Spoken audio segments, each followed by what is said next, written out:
जय हिंद, नमस्कार प्यारे साथियों, भाइयों बहनों। मैं आपका एक बार फिर स्वागत करता हूं आपके अपने YouTube channel the struggle hub पर। जैसा कि आपको पता है कि अपनी टारगेट वाली सीरीज चलती आ रही है, तो आज अपना 8वां दिन है। तो मैं उम्मीद करता हूं कि आपको जो टारगेट दिए जा रहे हैं तो उनको आप अच्छे से ईमानदारी से कंप्लीट कर रहे होंगे। मैंने कमेंट देखा था और सभी भाइयों के कुछ मैसेज भी आए थे कि टारगेट बड़े हो रहे हैं। तो मैं कोशिश करूँगा कि टारगेटों को छोटा रखे, पर मेरा मानना ये है कि भाई तुम्हारा अब तक सिलेबस कंप्लीट होगा तो तुम्हें टारगेट पूरा कंप्लीट हो जाना चाहिए था। तो उसमें चीज़ें क्या है कि तुम्हें अपने रजिस्टर से या कहीं से तुम पढ़ रहे हो तो वहाँ से वो चीज़ों को क्या है तुम्हें केवल कंप्लीट करना है। और अगर ऐसे तुम्हें लग रहा है तो मैंने आज टारगेट छोटा किया है। और बाकी आपसे ये है, कोशिश है कि आप टारगेट को कंप्लीट करें। उसमें जो टॉपिक दिए हैं या टास्क दिया है तो उनको आप बहुत अच्छे से कंप्लीट करें। तो मैं आपसे बस यही रिक्वेस्ट करूँगा। और ये बस से एक बात है भाई कि तुमको बार बार मैं मोटिवेट करता रहूँ, ये अच्छी बात है, पर लेकिन उसमें है मोटिवेट का क्या रहता है कि जब तक तुम मोटिवेट रहोगे तब तक तुम्हारा ग्राफ हाई जाएगा। और कंसिस्टेंसी और ईमानदारी और ये तुम्हारा लगन, खुद का डिसिप्लिन, ये चीज़ है ना, वो लगातार चलता रहता है। अगर ये तुमने बना लिया तो ये तुम्हें काम देगा। और 10-15 दिन की और बात है, तुम जितनी ईमानदारी से तुम अपना काम करोगे उतना बेहतर तुम्हें रिजल्ट मिलेगा। तो मेरा मानना है कि तुमको अगर टारगेट कंप्लीट कर रहे हो तो तुम अपने खुद से अपने आप से पूछना कि मैं जो टारगेट कंप्लीट कर रहा हूँ उसमें अगर ये मैंने चीज़ें कर ली तो कोई चीज़ मुझसे रह पाएगी या नहीं। मैं तुमसे दावे के साथ कह सकता हूँ कि तुम 85 प्लस स्कोर कर दोगे अगर तुमने वो टारगेट कंप्लीट कर रखा है तो चलो, बाकी आगे अपन टाइम बर्बाद न करके हुए तुम्हें आज का टारगेट बताता है। आज का टारगेट, तो आज का डेट का टारगेट में जैसे तुम देखोगे तो मैं तुम्हें अर्थमेटिक के सी आई एस आई ये मैंने पहले भी दिए थे। तो इनको तुम्हें अच्छे से रिवीजन करना है। इनके जैसे कि ट्री मेथड या 3 साल का सी आई एस आई, उनका डिफरेंस, इस टाइप के जो अच्छे सवाल हों तो इनको भी देख जाना। वो अब रिवीजन ये बार बार उनको क्या कर रहा है, रिपीट कर रहा है। सी आई देख जाना, एस आई देख जाना। ये केवल अर्थमेटिक में मैंने 2 टॉपिक दिए हैं। और एडवांस में तुम्हें क्या करना है, ज्योमेट्री के जो सारे ज्योमेट्री है ना उसके रिवीजन करना ना।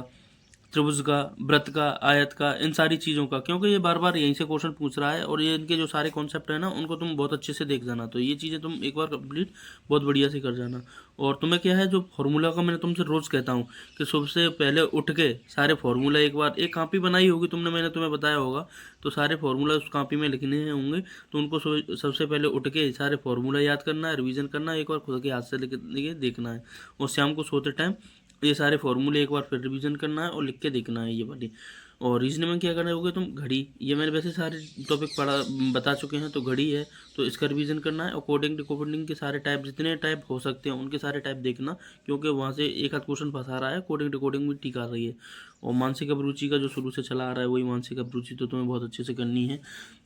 मैंने जो कहा था कि तुम किसी भी एक बुद्ध यूट्यूब को फॉलो कर लेना जो बढ़िया से पढ़ा रखा हो, उसमें जैसे कि निर्णय, संविधान, इस तरीके के टॉपिक हैं उसमें, इसमें मानसिक अभिरुचि में, तो वो सारे कंप्लीट कर लेना। 17-18 टॉपिक हैं तो तुम्हारे चीज़ें कंप्लीट हो जाएंगी। और एमपीजी के में तुम्हें क्या करना है, मध्य प्रदेश साहित्य एवं संस्कृति। तो इसमें क्या है, मध्य प्रदेश साहित्य एवं संस्कृति, तो ये वाले टॉपिक में जो इसके अंदर जो टॉपिक आएंगे वो अपन को करना है। मैं पीडीएफ को रीसेंड कर दूंगा। तो ये वाला टॉपिक है ना, तुम बहुत अच्छे से पढ़ के जाना, बहुत अच्छे से पढ़ के जाना, क्योंकि इसमें से क्वेश्चन तुम्हें 3-4 क्वेश्चन, 2-3 क्वेश्चन तो तुम्हें मिल ही रहे हैं हर शिफ्ट में। तो मध्य प्रदेश का कला साहित्य में संस्कृति, ये केवल एमपीजी का बड़ा टॉपिक है। बाकी तुम्हें ऐसा लगेगा कि टारगेट में आज कुछ है ही नहीं। और जीएस में क्या देखना है, भारत के प्रमुख विद्रोह, जो कि या तो लूसेंट की बुक में होंगे या किसी तुम चीज़ से पढ़ रहे होगे तो उसमें देख लो, क्योंकि विद्रोह से 2-3 क्वेश्चन अब शिफ्ट में आने लगे हैं। तो भारत के या तो मुंडा विद्रोह कहाँ हुआ था, झारखंड में कौन सा विद्रोह हुआ था, और तुम्हारे बिहार में कौन सा विद्रोह हुआ, उत्तर भारत में कौन सा हुआ था, दक्षिण भारत में कौन सा विद्रोह हुए, तो ये सारे विद्रोह देख के जाना है। 1857 की क्रांति के साथ साथ जो विद्रोह हुए थे तो ये सारी चीज़ें देख के जाना है। और साइंस में तुम्हें क्या करना है, एक तो चुंबक पढ़ के जाना है, एक विद्युत पढ़ के जाना है। मैं तुम्हें ये बार बार ये चीज़ें बता रहा हूँ तो तुम्हें ये कंप्लीट बहुत अच्छे से करके जाना है। तो आप सभी से ये अनुरोध है कि एक बार ये आज का जो टारगेट है उसे बहुत अच्छे से देख लो। और जो तुम्हें लगता है कि इसमें मैंने पढ़ रखा है तो अपना जो पिछले वाले टारगेटों में से रह गया हो तो उसे रिवीजन कर सकते हो। बाकी ये टारगेट कंप्लीट करना है और कोशिश करना कि तुम्हारे जो टारगेट दे रखे हैं उनमें से कुछ भी चीज़ रहनी नहीं चाहिए। चाहे आज जैसे आज का छोटा टारगेट तुम्हें लगे जल्दी हो जाए, तो पुराने टारगेट में से क्या रह गया तो वो सारा टारगेट कंप्लीट करना है। तो आप सभी से अनुरोध है कि टारगेट जितने भी दिए अभी जैसे डे 8 तक के टारगेट है, तो ऐसा कोई टॉपिक या यूनिट ऐसा कोई रहना नहीं चाहिए जो तुमने पढ़ा नहीं हो और तुमसे रह जाए। तो प्लीज़ सबसे अनुरोध है कि जो 8 दिन का अभी तक जो टारगेट बढ़ा हुआ है अपने व्हाट्सअप ग्रुप में या अपनी वीडियो में, तो वहाँ से देख देख के तुम पूरा कंप्लीट करना। और ऐसा नहीं लगे कि मैंने ये टॉपिक नहीं पढ़ पाया, क्योंकि तुम जहाँ मार खाओगे थोड़ा भी मिस किया तो वहाँ नंबर कट जाएंगे।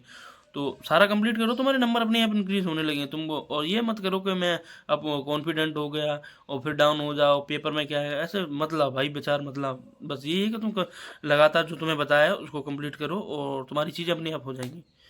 जय हिंद।